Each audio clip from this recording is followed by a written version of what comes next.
Hi, everyone. Welcome back to our second day of She Sparks. We hope you had an interesting day one. We sure did. There was a lot of learning that happened yesterday. We had very amazing speakers, and we had a really cool lineup of real time stories, a lot of sharing, and I think a lot of takeaways. For somebody like me, I every session I think I had at least a minimum of two or three takeaways, and it was just like a wake up call to say, oh my god, this is something that I can do, and I will be so much better if I try this. So thank you to all our speakers for yesterday, and we really look forward to an amazing session today. We've got over 700 views to our event yesterday while we were live, and I think that's very encouraging, because maybe somewhere we are hitting the right chord with our audiences. I'm sure we hope that we will even bypass that number even today, because we have very interesting sessions lined up. In fact, we have also some fun and entertainment at the last. That's going to be a surprise. You will have to stay until the last till you hear it. I have Nishila here with me. Nishila, thank you for helping me do this, for getting us, the whole concept, and thinking through the plan, what we should do. Also the feedback that we are getting about the duration of the sessions, the 2 hours that we did, some very interesting feedback coming in. So thank you, Nishila, for helping us sort that. What, according to you, Nishila, are your biggest takeaways from yesterday's session? Hey, Anjali, thank you so much. And I think it's my pleasure and privilege that we were able to put this together. And it's been getting such a wonderful response in the entire ecosystem, right? I think women professionals of all ages and all stages and phases of their life have tuned in and taken away something, a life lesson, an idea, a fresh perspective. Personally, for me, Anjali, I've been part of the Power Women community for more than 5 years now. And for me, the biggest takeaway is I just see a different spark in every single woman who spoke yesterday. It is like I'm just seeing, everybody in a whole new light, because, when you're talking informally and, in a sisterhood, it's very different. But yesterday I went back honestly enriched and inspired in every single session.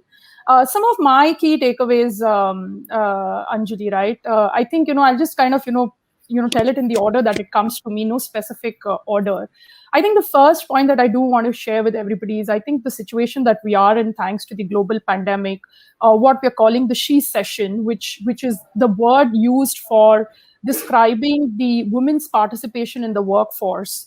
And we have taken many steps behind, right? Because we spoke a lot in detail about how the pandemic has redefined our ways of working. It has redefined the role and responsibility of women. So I think the bottom line for everybody that I want to share is it is real, it is here. And the point is now, given that we are here, what can we do in a very constructive, objective, and positive way to take our careers and life forward, right? So just some of the thoughts and ideas which were shared across different sessions. I think the first one that that I want to share is I think the definition of career success is very personal to you, right? So you need to think about what does it mean to be successful and how you want to then navigate your own life and career choices to achieve your definition of success, right? The other important point which I think came up very strongly in a session is I think for women, career breaks become are sort of a necessity, right? I mean, it happens to all of us. So the point is, the greatest takeaway that I had was, when you are in a break, or if you're compelled to take a break for whatever situation, it is important to, look at that time, from a long-term perspective and see how you can upgrade your skills, how can you plan for your next phase of career growth, and also stay relevant in different ways, right? That could mean reading, that could mean, signing up for a certification, that could be attending events, that could also be creating a personal brand, which is a topic that we're going to talk about today, right? It is extremely important in today's day and age for us to, have a presence so that, people know you and they also know what value. At least the right circles know you. The right circles know you. They know that the minute you are looking to come back, you're accessible, you're available, and top of the mind, right? Because there is only so much that everybody can think about each one, and it's important to stay relevant, stay top of the mind. Also, I think, Nishila, what really stood out for me was when Pradnya said, right, the whole show up piece, showing Yeah, up, right? And I think that's really, really critical because we, especially as women, we think I'm doing my work and my work should talk for myself or my work should show. Sometimes it's about being there at the right place at the right time to say that, put your hand up and say, I want this. How many of us actually do that, right? We're scared to say, and we're saying that, okay, I have to be completely prepared. How can I ask? Should I ask? Is it okay to ask? But I think yesterday all those myths kind of got busted and said, go out there and just do what you want to do, right? It's yours for the asking. If you don't ask for it, it's not going to come easy. So absolutely. And two other um, points which I want to say, Anjali, yeah. is one was about self-care, right? I think it is also important Yes. for all of us to invest in our own, emotional well-being and mental well-being. And I think, simple practices of, maybe everyday little rituals which maybe ground you, center you, just, make you feel a little more clear-headed, light-headed is important. And I think that could be very personal. For somebody, it could be gardening. For somebody, it could be talking to somebody you love, or just playing or running, whatever. I think it's important for all of us to find that little time and space to take care of ourselves. The last one which I'll share, Anjali, is about money management, right? And I think the 2 points Yes. which I took away is, don't spend all your money, though there are so many beautiful things in Save the world first to and then buy. spend. Yeah. Yeah. Absolutely. And don't do what everyone else has done. I think that was a very strong message for money and even for career, right? I think everybody has their own, path of success and, what they want out of life. So they make choices according to that. So don't benchmark yourselves with anybody. It is your life. It is your journey. And like, you are the CEO of your life. So just play the part. Yeah, though I think those are very, very powerful messages that we got yesterday. Today also we have some very interesting conversations lined up. Nishila, we will, of course, your panel we will have today, and talking about networks, talking about executive presence. Something very interesting, which is right after this conversation, is when Rashmi will talk about our hormones and how it affects us, and how, especially on our career cycles, right? Some things we did not even pay attention to. So lots of action coming up right here, and please stay tuned. We will, of course, discuss our parting thoughts at the end of the session, but look forward to having an amazing conversation today. Please, if you can, share this share this widely amongst your networks, because this is really nuggets of wisdom coming from the who's who of the C-suite, real stories and very, very real conversations.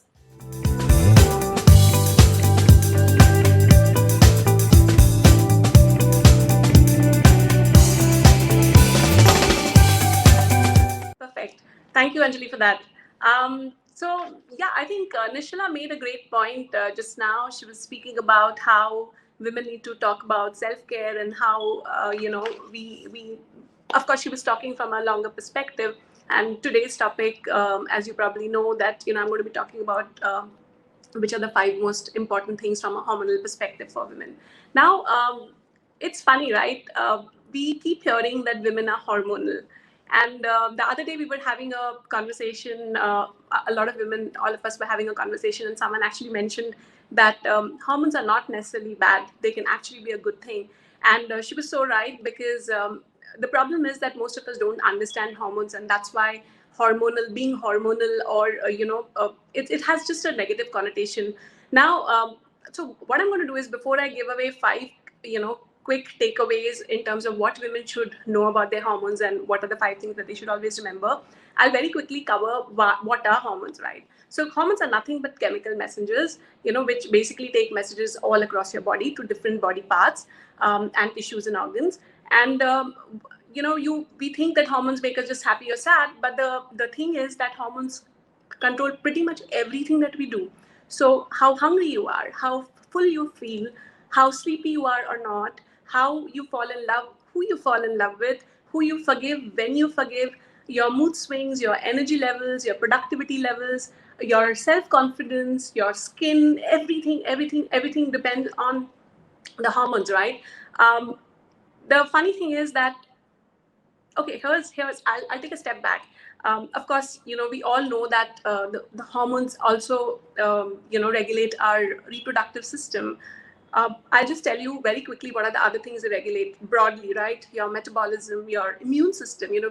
We've been speaking about immune system so much in the last 1 year, thanks to COVID. So your immune system is regulated by that. Your memory, your brains, everything, like I said again, right? Now, is it different for men or women?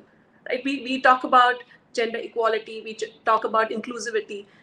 The sad thing is that we are living in alignment with the male hormone system and not the women's or the female hormone cycle. So men have a 24 hours hormone cycle, which means that so you would have heard of morning wood.